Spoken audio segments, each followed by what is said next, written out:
Olá! Estamos aqui para mais uma aula do módulo Aprendendo a Cuidar. Essa é a terceira e a última aula deste nosso módulo. Nós vimos na primeira aula a respeito dos cuidados com higiene, a arrumação do leito do idoso e os cuidados com a sonda de alimentação.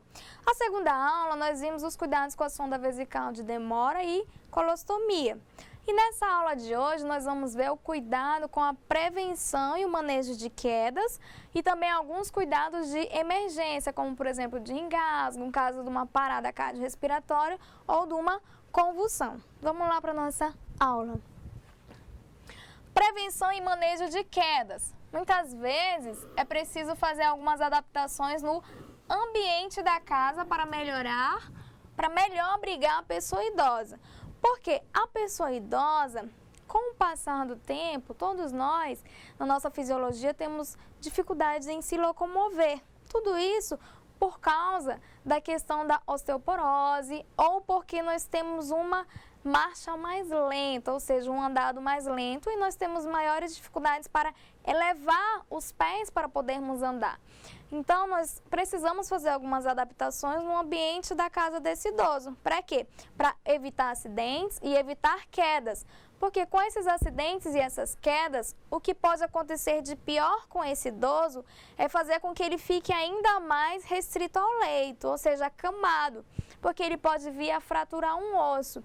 E aí, o tempo para que este idoso se restabeleça é muito maior do que para um adolescente ou para um adulto jovem.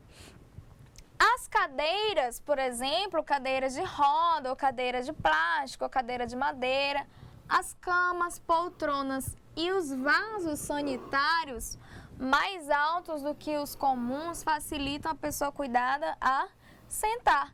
Então é importante que as poltronas, os vasos sanitários e a cama ela seja um pouco mais elevada, porque ela ajuda a fazer com que esse idoso sente e ele apoie os seus pés no chão. Antes de colocar a pessoa sentada numa cadeira de plástico, principalmente porque a cadeira de plástico ela desliza, verifique se a cadeira suporta o peso da pessoa e coloque a cadeira sobre um piso antiderrapante. Se esse piso não for antiderrapante dessa residência desse idoso ou dessas instituições de longa permanência ou em clínicas, o que nós podemos estar adaptando? Nós podemos colocar um tapete de borracha ou um tapete antiderrapante e colocamos a cadeira sobre esse tapete. Para quê? Para fazer com que esse idoso não escorregue nessa cadeira, vindo a cair e fraturar algum osso. O sofá, a poltrona e a cadeira, eles devem ser firmes e fortes e principalmente ter apoio lateral para que esse idoso possa se apoiar. É importante, gente, nós retirarmos todos os tapetes da casa, tirarmos capachos, tacos que tenham e principalmente aqueles fiozinhos soltos que ficam pelo meio da casa. Para quê? Para facilitar a circulação e evitar acidentes. Porque como o idoso tem essa dificuldade de se locomover, qualquer tapete para ele é um perigo. Qualquer fio para ele é um perigo para ele vir a cair. Sempre que for possível, é bom ter barras de apoio na parede do chuveiro e ao lado do vaso sanitário. E utilize tapetes antiderrapantes, que são os tapetes emborrachados. Outro cuidado que nós devemos ter para evitar quedas. É bom haver sempre uma lâmpada de cabeceira para que esse idoso possa visualizar onde ele está andando. E também é importante deixar acesa uma luz no corredor, principalmente próximo ao banheiro, onde geralmente o idoso vai pela madrugada.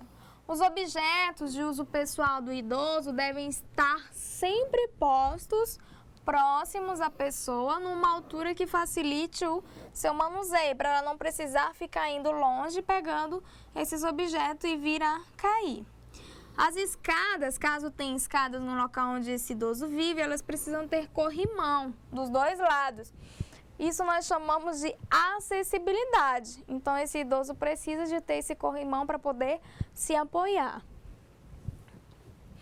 Aqui é um exemplo, né, de vasos sanitários adaptados para esse idoso. Outro exemplo de tapetes que podem vir a causar a queda. Outro exemplo aqui, né, a idosa sentada numa cadeira que ela veio a quebrar. Infelizmente, todos esses dois exemplos podem vir a causar queda e esse aqui é um exemplo que pode ajudar a evitar a queda. Prevenção de emergência no domicílio e noções de primeiros socorros. É importante todos nós termos noções de primeiros socorros. Para quê? Para que nós possamos ter o cuidado adequado no momento certo até que a emergência ou o SAMU ela chegue no local. O que é emergência? A emergência ela é sempre uma situação grave, por isso que é emergência, que acontece de repente, que requer uma ação imediata. Então, você, cuidador, precisa ter uma ação imediata para ajudar esse idoso.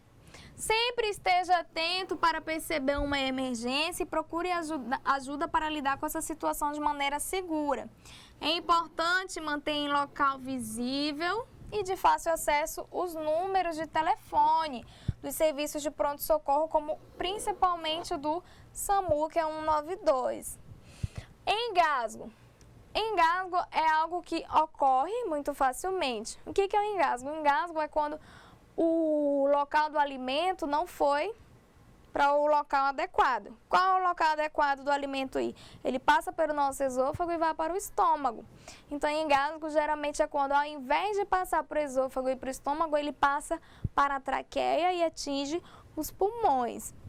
Então, ocorre quando um alimento sólido ou também líquido entra nas vias respiratórias. Ao perceber que a pessoa cuidada está engasgada, você pode visualizar um alimento ou corpo estranho, às vezes pode ser até uma prótese dentária que esse idoso veio a deglutir. Tente primeiro retirar. Se você visualizar o objeto, você tente retirar com o dedo o que está provocando engasgo. Caso você não consiga visualizar esse objeto ou retirar ele com os dedos, você vai colocar a pessoa em pé, você vai abraçar essa pessoa pelas costas, apertando com seus braços a boca do estômago, ou seja, o início do estômago. E você vai fazer uma manobra que nós chamamos de manobra de Heimlich.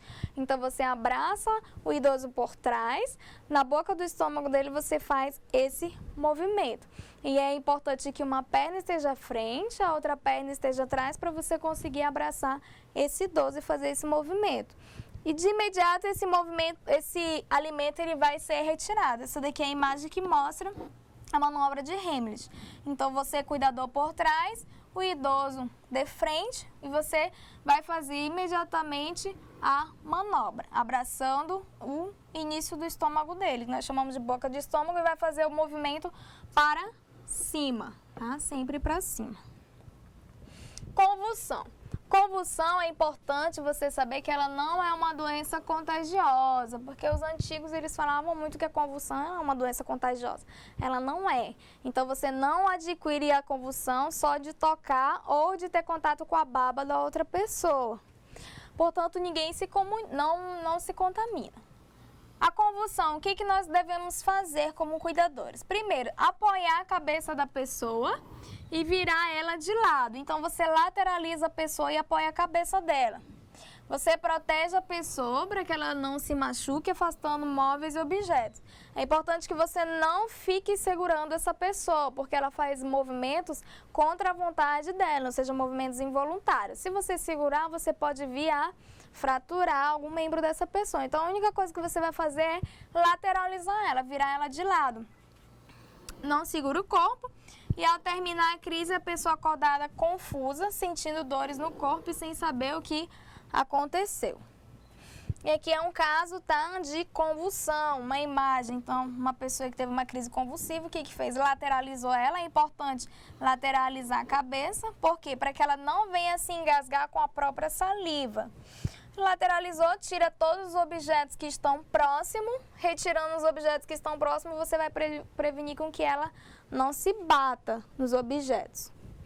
E nós temos a parada cardiorrespiratória. A parada cardiorrespiratória, que nós chamamos de PCR, são hipóteses de sobrevivência para a vítima, que variam em função do tempo de intervenção. Portanto, você, cuidador, precisa reconhecer imediatamente a parada cardiorrespiratória, porque minutos, segundos que você deixa de atuar nesse idoso, ele pode vir a, infelizmente, a óbito. Palpe o pulso carotídeo. Esse pulso carotídeo é o pulso que fica no pescoço. Verifique se esse pulso está batendo.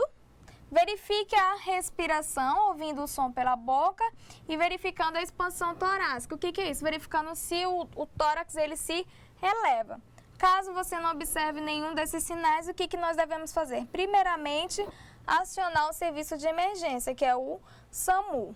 Depois, você vai iniciar imediatamente a reanimação com as compressões torácicas, que é a famosa massagem cardíaca. A massagem cardíaca, ela é muito importante que você utilize uma mão sobreposta da outra, então as mãos abraçam os dedos. Ela tem que ser colocada na região entre os mamilos. Então, na região entre os mamilos, você vai colocar a sua mão, as duas mãos, e você vai iniciar a massagem cardíaca. Você deve se posicionar lateral ao idoso e você deve ficar ajoelhado. E é importante que nessa região dos cotovelos você não faça dobra. Por quê? Se você, cuidador, dobrar o cotovelo, você não vai fazer a massagem cardíaca correta. Porque a massagem cardíaca ela deve ter pelo menos 5 centímetros de profundidade, que é para que ela possa atingir o coração e aí o coração vir a fazer a sua frequência cardíaca novamente. Então, esses são os cuidados de emergências e prevenção de quedas. Aguardo você para a próxima aula.